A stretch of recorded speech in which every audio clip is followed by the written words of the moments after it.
आप सभी को मेरा नमस्कार। मैं लाई हूँ आज आपके लिए यूपी डीएड सेकेंड सेमेस्टर प्रारंभिक शिक्षा के नवीन प्रयास का एक टॉपिक है लॉर्ड मैकले की शिक्षा नीति। ठीक है, ये रहा लॉर्ड मैकाले की शिक्षा नीति। तो इसमें हम देखेंगे कि लॉर्ड मैकाले प्रथम विधि सदस्य बने। मैकाले को जन शिक्षा समिति का अध्यक्ष भी बनाया गया। मैकाले से चार्टर एक्ट 1813 के विषय में परामर्श मांगा गया। मैकाले ने 2 फरवरी 1835 को अपना परामर्श लॉर्ड विलियम बेंटिक को सौंपा, जिससे मैकाले ने पाश्चात्य शिक्षा के पक्ष में अपना निर्णय दिया। इसे ही मैकाले का विवरण पत्र कहा गया। अब हम इसमें देख लेते हैं हेडिंग वाइज। मतलब लॉर्ड मैकाले ने 1813 के आज्ञा पत्र की विवेचना अपने विवरण पत्र में इस प्रकार की। 1 लाख रुपए की धनराशि व्यय करने के लिए सरकार पर कोई प्रतिबंध नहीं है, वह इसे अपनी इच्छानुसार खर्च कर सकती है। दूसरा है, साहित्य शब्द का तात्पर्य अंग्रेजी साहित्य से है, न कि अरबी, फारसी या संस्कृत। भारतीय विद्वान का तात्पर्य ऐसे विद्वान से है जो जॉन लॉक के पर्सन व मिल्टन की कविता से परिचित हो। और इसमें है कि देसी भाषाएं शिक्षा के लिए उपयुक्त नहीं हैं, ये अविकसित या गंवारू है। लॉर्ड मैकाले ने कहा कि देसी भाषाएं शिक्षा के लिए उपयुक्त हैं, शिक्षा के लिए देसी भाषाएं उपयुक्त हैं, लेकिन ये अविकसित या गंवारू है।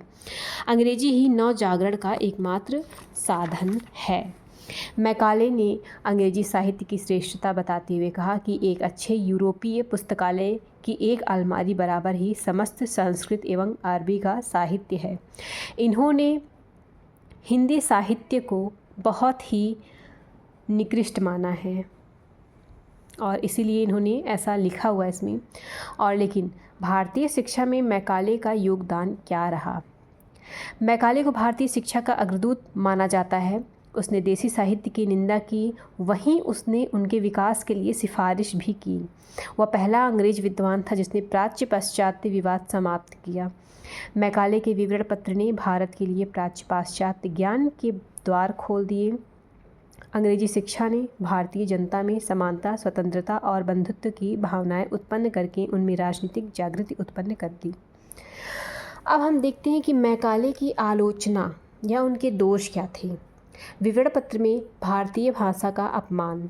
मैकाले की दृष्टि से संपूर्ण भारतीय इतिहास एवं साहित्य निकृष्ट था। मैकाले ने विदेशी भाषा के माध्यम से पाश्चात्य सभ्यता को भारत पर थोपने का प्रयास किया।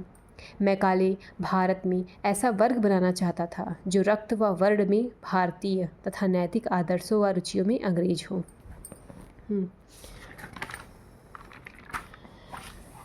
मैकाले के विवरण पत्र का दीर्घकालीन प्रभाव। मैकाले ने अपने विवरण पत्र में जो लिखा था उसके लंबे समय तक क्या प्रभाव रहा, इसमें कुछ पॉइंट्स हैं। मैकाले से प्रभावित होकर भारतीयों ने पाश्चात्य सभ्यता और संस्कृति में रुचि दिखाई। भारत में अंग्रेजी माध्यम के विद्यालय और महाविद्यालय खुलने शुरू हो गए।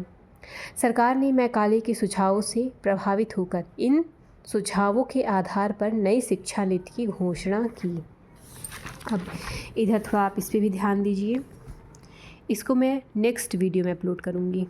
तब तक के लिए आप एक बार अच्छे से इसको पढ़ लें क्योंकि ये इम्पॉर्टेंट हो सकता है। Thank you for watching my video. Do like and subscribe.